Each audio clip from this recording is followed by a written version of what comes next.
আমি তো নির্বাচনী ক্যাম্পেইনও করেছি আসলে বিএনপির পক্ষে। সুতরাং আমার এটা সদস্যপদ অনেক আগেই নেওয়া ছিল, আমি কাজ করছিলাম। আমি ক্লাস 9-10 থেকেই বিভিন্ন অ্যাক্টিভিজমের সঙ্গে যুক্ত আছি। আমি আমার ছাত্র জীবনে কখনোই কোনো রাজনৈতিক দলের সাথে, কোনো রাজনৈতিক উইংয়ের সাথে কখনোই সম্পৃক্ত ছিলাম না। এখন কেন আমি বামের রাজনীতির সঙ্গে যুক্ত ছিলাম এমন প্রশ্ন, বা কেন আমি এনসিপির সঙ্গে যুক্ত ছিলাম এমন প্রশ্ন, আমার মনে হয় এই প্রশ্নগুলো অবান্তর। আমি আমার ছাত্র জীবনে কখনোই কোনো রাজনীতির সঙ্গে ছিলাম না। আমার যদি ঋণ খেলাপি না থাকে, আমার যদি সরকারের কাছে কোনো দায়বদ্ধতা না থাকে, আমার যদি কোনো হামলা মামলা না থাকে, আমি একজন সুনাগরিক হিসাবে আমি কিন্তু নমিনেশন ফর্ম নিতে পারি। এবং বিএনপিতে যোগদানের বিষয় যদি বলেন, সেটা অবশ্যই সদস্যপদ আমার।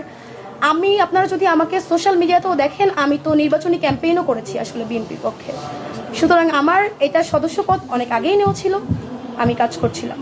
জুলাই সনদ এমন একটা জায়গা যেখানে অনেকগুলো প্রশ্নকে এক করে সংস্কার প্রক্রিয়াকে ঘোলাটে করার চেষ্টা কিন্তু আমরা দেখতে পাচ্ছি, এবং গণভোটের যে ম্যান্ডেট, সেই ম্যান্ডেটকে রক্ষার চেষ্টাই কিন্তু আমার দল বা বাংলাদেশ জাতীয়তাবাদী দল বিএনপি করে যাচ্ছেন।